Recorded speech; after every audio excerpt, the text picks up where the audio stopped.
What's going on, moviegoers? So if you're new to the channel, my name is Christian. Welcome to Zero Productions. You guys, we're going to be ranking all 18 projects for Phase 4. Now, Phase 4 started early 2021 with WandaVision and has now ended the end of 2022 with the Guardians of the Galaxy Holiday Special.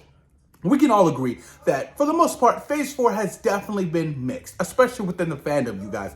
There's been a lot of mixed reactions with Phase 4. Some people really love it, some people are just about it, and some people absolutely hate it. And I understand what people are coming for because, as I stated, this is the rebuilding phase of the Marvel Cinematic Universe.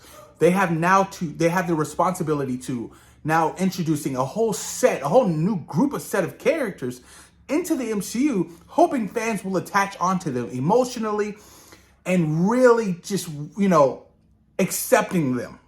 Because they did a wonderful job in the first three phases with everybody they introduced, even Captain Marvel. So this is definitely, the experimental phase of the Marvel Cinematic Universe. And like I said, some worked and some necessarily didn't work for me.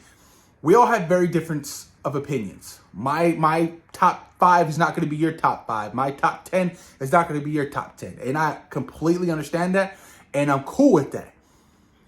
But let me tell you guys something. Phase 4 has had some phenomenal directors within within television and within the films. I mean, you have, for the films, you have Kate Shortland, who directed Black Widow. You had Daniel Cretton directing Shang-Chi. Then you have Chloe Zhao with Eternals. John Watts, with Spider-Man No Way Home. Sam Raimi with Doctor Strange and Multiverse of Madness. Taika Waititi with Thor Love and Thunder. Ryan Coogler with Wakanda Forever. So there've been a great group set of directors for their films, even for their, their television stuff. You've had Matt Shakman, who directed WandaVision, who will now be directing the new reboot of the Fantastic Four in the MCU. You have Michael Giacchino, first-time director, who directed Werewolf by Night, which was phenomenal. Then you have Kerry Scogland, who directed The Falcon and the Winter Soldier, which I love so dearly. And then you have Kate Herron, who directed Loki, and then Brian Andrews, who did the What If series. So we've had some great talent attached behind the camera as well, you guys. So as far as, the talent creating, the writing and stuff, there have been sort of a great cohesiveness with behind the scenes, I feel like. Everybody seems very passionate about the work that they've done. And that's what I appreciate with Phase 4 so dearly, you guys. Box office. We got to talk, before I give you guys my rankings, we got to talk box office. I mean, box office has been very crucial for Phase 4. And I get it. We're still in a pandemic. I get it. You can't compare Phase 3 with Phase 4. I understand. But I want to compare Phase 4 and Phase 3. I just do. For instance, Phase 3 made $3-point-something billion at the box office. Now, granted, they've had 4 more films than Phase 4. But $3-point-something billion at the box office is a huge success, with multiple films reaching over $1 billion.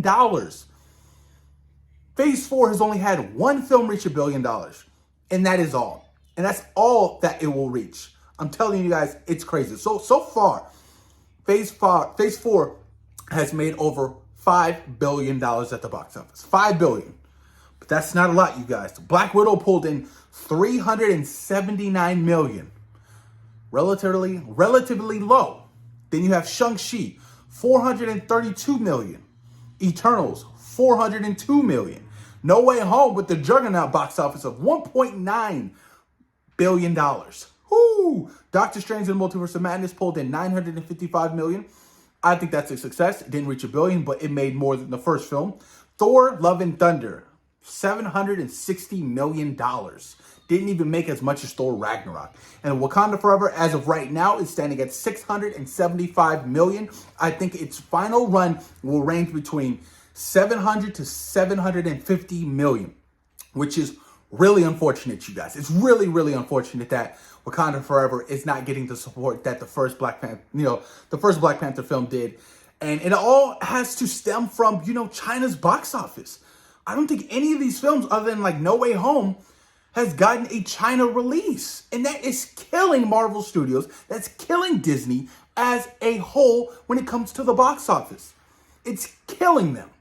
Bob Iger is back in business at Disney. Maybe some things will change. Who knows? But not having China's box office is absolutely dismantling their box office run.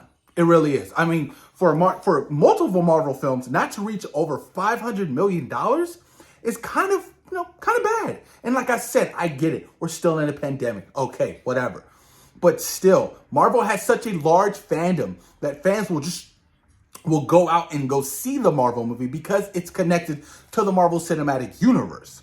So that's something to look at, you guys. That's very, very concerning. Ant-Man and the Wasp comes out in February. Hopefully that can be a game changer. It's going to be a direct, relationship with Avengers: The Kang Dynasty. Hopefully that can pull in some massive, large numbers. But we will see. But let's go. Let's start the ranking of this video, you guys. Like I said, all 18 projects, specials, TV shows, and films. Let's dive deep into it. So starting in at number 18, you have Thor: Love and Thunder. 17, you have She-Hulk. 16, you have the little miniseries I Am Groot. Then you have number 15, Miss Marvel. 14 comes in at Black Widow. 13 comes at Eternals. Then number 12 coming in at Hawkeye. Number 11, you have Moon Knight. Number 10, you have Guardians of the Galaxy, the holiday special. Then at number 9, you have Shang-Chi and the Legend of the Ten Rings. Then at number 8, you have the Marvel What If animated series. Then coming in at number 7, you have Doctor Strange in the Multiverse of Madness. Then coming in at number 6, you have Loki. Then at number 5, you have WandaVision. Coming in at number 4, you have Falcon and the Winter Soldier. Coming in at number 3, you have Werewolf by Night. Number 2, Spider-Man No Way Home. And number 1, ending it with Black Panther: Wakanda Forever, you guys. Look, it took me a while to really think and solidify this list. It really did. Like I said, I didn't love every project that came out of this. This was definitely the experimental phase of the MCU. Some things really worked, some things didn't work, like She-Hulk. I thought it started off strong with the first 2 episodes and then fell flat for the duration of that series. Some people absolutely love it, they adore it, they appreciate it. I just didn't necessarily like it. I felt so bored throughout the entire series. I was just like, okay, I'm ready for this to be over. But then you have something like Werewolf by Night. These specials, like in Guardians of the Galaxy, the holiday special. Maybe these little specials work better than the series. That could be a possibility. Like, what do you guys, that's a debate right now on Twitter. Like, are these little hour specials working better than the actual series? Now, granted, you have a series, you can tell a lot more story, because I doubt you can do a Moon Knight, well, how many, was it 9 episodes, 8 episodes? Character arc story in an hour for a special. So it would just hit differently. But that's a very, very interesting debate that fans are having right now. Because right now, Marvel Studios are 2 for 2 with their, these little specials that they've had. And I'm curious to see what's going to be the next one. Or every year, if we do have, a holiday special, like a Thanksgiving one, and, and we have like an Easter one, or we have, another Halloween one, or we have another Christmas one. I'm really curious to know what's going to happen with that. I know, Ryan Reynolds said he did write like a Deadpool little Christmas special or whatever. I'm curious to see if Marvel Studios is going to, utilize that and, have that for next year. But like I said, Phase 4 has definitely been a huge mixed bag. There's really no continuity between these characters. And, it's just, I'm fine with that and I understand it. I'm on the other side of the fandom where I'm like, okay, I don't really need everything to be connected right now, because ultimately there will be that massive connection going into Phase 5 and Phase 6. Phase 5 starts you off hella strong with Ant-Man and the Wasp: Quantumanium. That's a huge, huge banger of a film to start you off for Phase 5.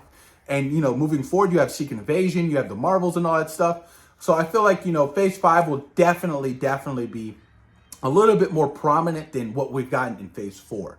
But there you guys have it. That's my ranking. 18 projects in Phase 4, 2 years. That's a lot of projects. A lot of people think that it could be fatigue.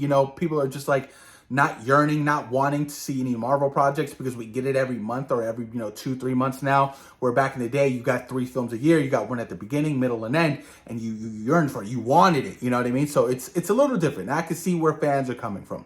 But post your comments down below. Let me know what you guys is ranking on all 18 projects in Phase 4R. Thoughts and opinions, you guys, post them down below. Peace.